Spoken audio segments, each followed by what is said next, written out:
Hello, everyone. Welcome to your bedtime stories with me, Miss Debbie. and you can just snuggle in. Hope you're in your jammies already and snuggle in with your phone. And I'll be your personal storyteller just for you. I'm happy to do that. Hello, everybody. How are you? How are you? How are you? Hello, everybody. How are you? How are you today? I hope you had a great day. Um, every day should be a great day. It's a beautiful time of year. The trees are still beautiful, and the weather's been really good. It's our Indian summer, so get outside and enjoy it as you can.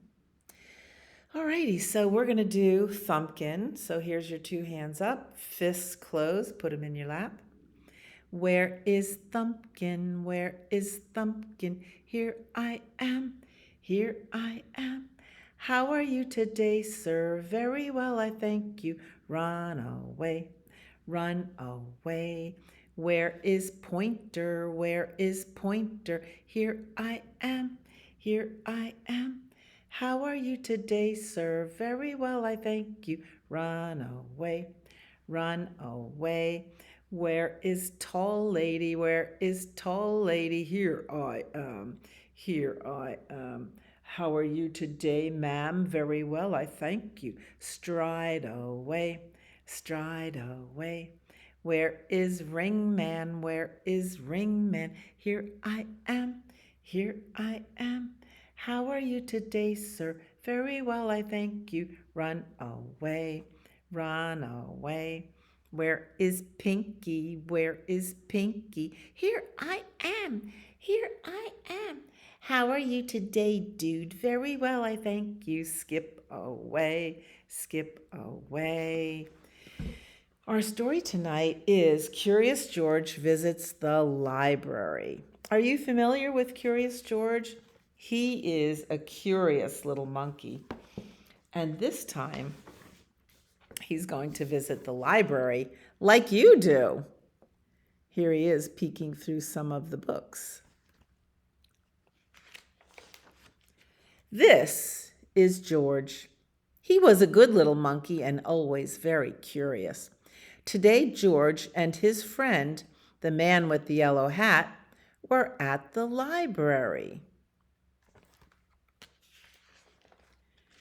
George had never been to the library before.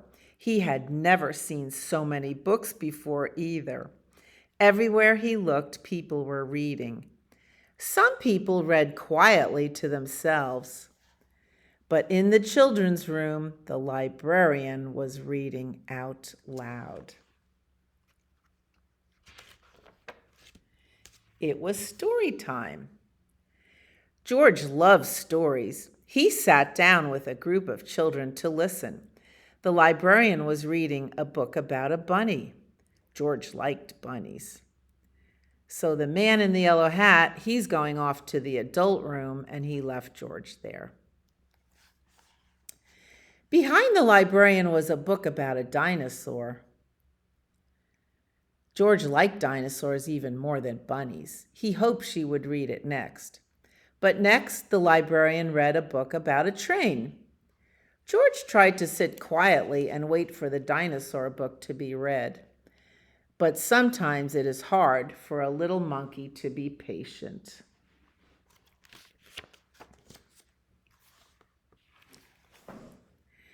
When the librarian started a story about jungle animals, George could not wait any longer.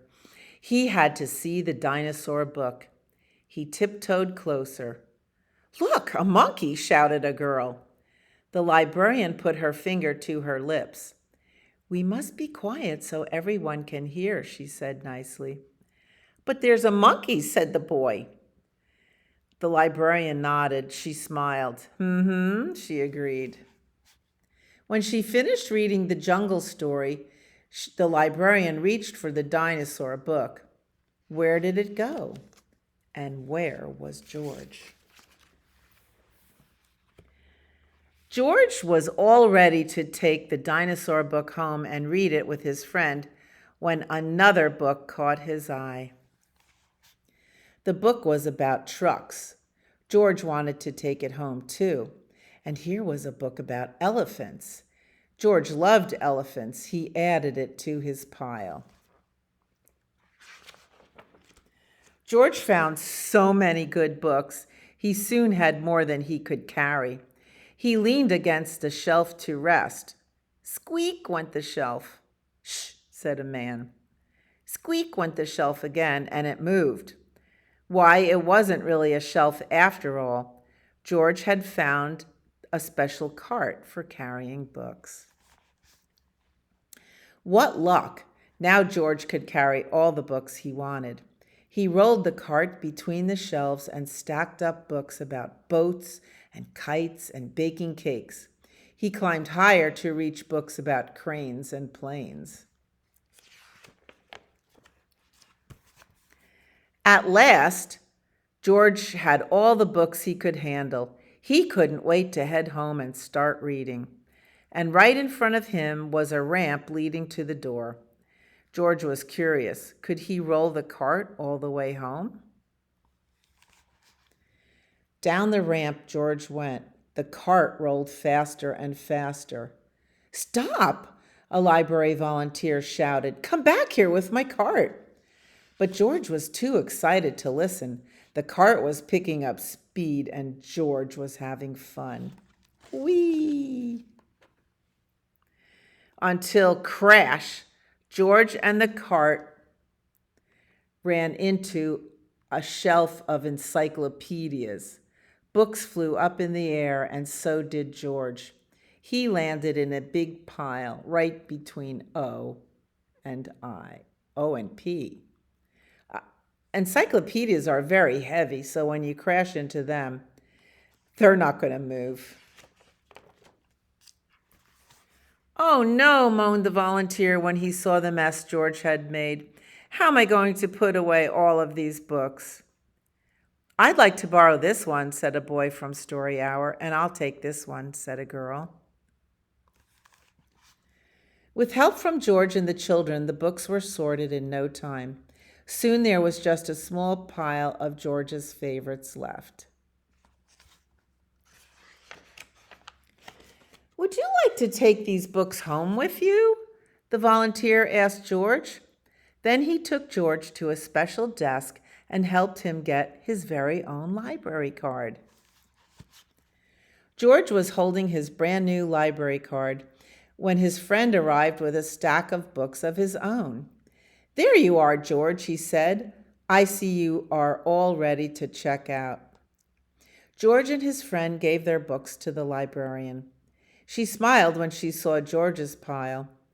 I was wondering where this dinosaur book went, she said. It's one of my favorites, too. The librarian stamped the books and handed them back to George.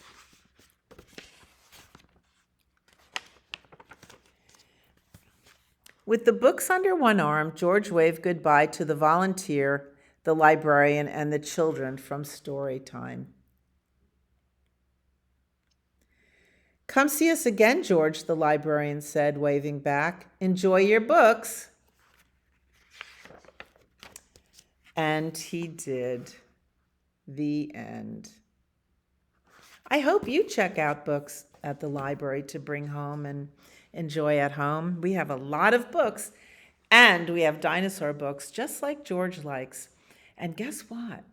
This is the month of November, and here at the library, we call it Dino-vember. So we're showcasing dinosaur books and dinosaur activities for our friends to enjoy. So come on in and check out a dinosaur book. I wish I had a dinosaur song. If you have a dinosaur song, come to the library and share it with me, please. The itsy bitsy spider went up the water spout. Down came the rain and washed the spider out. Out came the sun and dried up all the rain. And the itsy bitsy spider went up the spout again. The great big spider went up the water spout. Down came the rain and washed the spider out. Out came the sun and dried up all the rain, and the great big spider went up the spout again. I think the spiders are done building their webs and they're getting ready for, I don't know, hibernation. Do they nestle into the leaves like the bees do and sleep over the winter? I don't know. I like to leave some leaves in my garden tucked back so that insects and bees have a place to sleep safely over the winter. So, I don't know if you have a clock in your bedroom, but clocks make a funny noise. They go tick tock. It's a very pleasant sound when you're trying to fall asleep, and it does help you to settle down. This is a song about a little mouse who, when everyone was asleep, climbed up the clock and played. Hickory dickory dock, the mouse ran up the clock. The clock struck one and down he ran. Hickory dickory dock. Hickory dickory dock, the mouse ran up the clock. The clock struck two, the mouse said boo. Hickory dickory dock. Hickory dickory dock, the mouse ran up the clock. The clock struck three, the mouse said wee. Hickory dickory dock. It's getting late, 3 a.m. Should be sleeping. Hickory dickory dock, the mouse ran up the clock. The clock struck four, the mouse said no more. Hickory dickory dock. Time for bed, little mouse.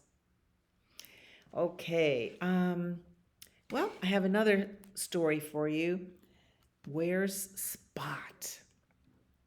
So, Spot's mother is named Sally. I had a dog named Sally, and I loved her so much.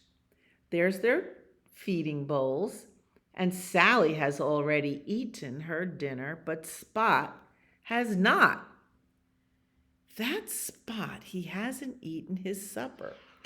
Where can he be? Is Spot behind the door? Mommy goes looking for him. No, behind the door is a big bear with a jar of honey. Bears have a sweet tooth for honey. Oh, look, there's the clock where we just heard about the mouse running up the clock and running back down. Is Spot inside the clock? No, a slithering snake is in there. Ooh, what kind of house is that? Is Spot in the piano? Do you have a piano in your house? No, Spot is not in the piano, but a hippo and a little bird are there. Is he under the stairs? Everybody has a closet under the stairs. No, a lion is under the stairs. Where's my little Spot? Is he in the closet? In the chifforobe? Nope. Curious George is in the closet. Hi, George. Maybe Spot's under the bed. No, a big crocodile is under the bed. Is Spot in the box? No, no, no. Just us penguins in the box. There's Spot. He's under the rug. Nope, said the turtle. Try the basket.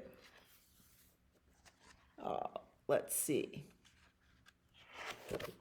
And yes, he was in the basket. Cute little Spot. Come and eat your dinner. Good boy, Spot. We have a lot of Spot books at the library, so come Come and check them out and bring them home and read them to yourself. The end. Well, it is time for Lily White's party. And do you know what that means? Lily white sheets, nice and crisp and clean, and you're just diving in. Do you like to practice diving in? Maybe mommy fluffs up the sheet and you just dive in under the sheet. And that's a party. Let's get ready for Lily White's party. This is the way we wash our face, wash our face, wash our face. This is the way we wash our face before we go to bed. This is the way we comb our hair, comb our hair, comb our hair. This is the way we comb our hair before we go to bed. This is the way we brush our teeth, brush our teeth, brush our teeth. This is the way we brush our teeth before we go to bed. This is the way we blow a kiss, blow a kiss, blow a kiss. This is the way we blow a kiss before we go to bed. So, day is done. Yeah, how about that? It's getting dark really early. I mean, we're just having supper and it's dark out. It's not even bedtime yet. It's dark out. It's dark when we wake up too. That is the nature of winter. Summer, we have sunlight all day long, and winter, we have darkness all day long. So we light some lights and carry on. Day is done, gone the sun, from the land, from the hills, from the sky. All is well, safely sleep. Sleep is nigh. Remember, we talked about that word nigh means near, and it rhymes with sky. So that's why it's in this song. And now you know a big grown-up important word, nigh. Okay. So now we're all tucked in. Are you happy? Yes, you had a great day. And now you're going to have a great night's sleep. I'm telling you, bedtime is my favorite time of day. If you're happy and you know it, blow a kiss. If you're happy and you know it, blow a kiss. If you're happy and you know it, your heart will surely show it. If you're happy and you know it, blow a kiss. If you're happy and you know it, give a hug. You can hug yourself or somebody else. If you're happy and you know it, give a hug. If you're happy and you know it, then your heart will surely show it. If you're happy and you know it, give a hug. If you're happy and you know it, wink your eye, wink, wink. Now remember, a wink is one eye, blink, blink is two. If you're happy and you know it, wink your eye, wink, wink. If you're happy and you know it, your heart will surely show it. If you're happy and you know it, wink your eye, wink, wink. If you're happy and you know it, say good night, good night. If you're happy and you know it, call sweet dreams, sweet dreams. If you're happy and you know it, your heart will surely show it. If you're happy and you know it, say good night, sweet dreams. It's very important to go to bed happy. And then you lay there a little bit and think of all the fun things you did during the day and imagine all the wonderful things you're going to do tomorrow. That's how I fall asleep. Go hippity hop to bed. I'd rather stay up instead. When mother says must, there's nothing but just go hippity hop to bed. But I have another story for you. This one's funny. It's called Too Many Daves by Dr. Seuss. Did I ever tell you that Mrs. McCabe had 23 sons and she named them all Dave? Well, she did. And that wasn't a smart thing to do. You see, when she wants one and calls out, "Yoo-hoo, come into the house, Dave," she doesn't get one. All 23 Daves of hers come on the run. This makes things quite difficult at the McCaves, as you can imagine, with so many Daves. And often she wishes that when they were born, she had named one of them Bodkin Van Horn, and one of them Hoosfoos, and one of them Snim, and one of them Hotshot, and one Sunny Jim, and one of them Shadrach, and one of them Blinky, and one of them Stuffy, and one of them Stinky. Another one Put Put, another one Moonface, another one Marvin O'Gravel Balloon Face, and one of them Ziggy, and one Soggy Muff, one Buffalo Bill, and one Biffalo Puff, and one of them Sneepy, and one Weepy Weed, and one Paris Garters, and one Harris Tweed, and one of them Sir Michael Carmichael Zutt, and one of them Oliver Bolivar Butt, and one of them Zanzibar Buck Buck McFate, but she didn't do it, and now it's too late. Too many Daves. I love that story, and I love the stories in this book called The Sneetches and Other Stories. So, yeah, we're going to sing Skidmarink because we're going to bed now. All right? Ready? Snuggle in. Ready? Skidamarink-a-dink-a-dink, skidamarink-a-doo. I love you. Skidamarink-a-dink-a-dink, skidamarink-a-doo. I love you. I love you in the morning and in the afternoon. I love you in the evening and underneath the moon. Oh, skidamarink-a-dink-a-dink, skidamarink-a-doo. I love you. Cha-cha-cha. Well, good night and sweet dreams, and I will see you anytime on YouTube. Bye. Come to the library, too.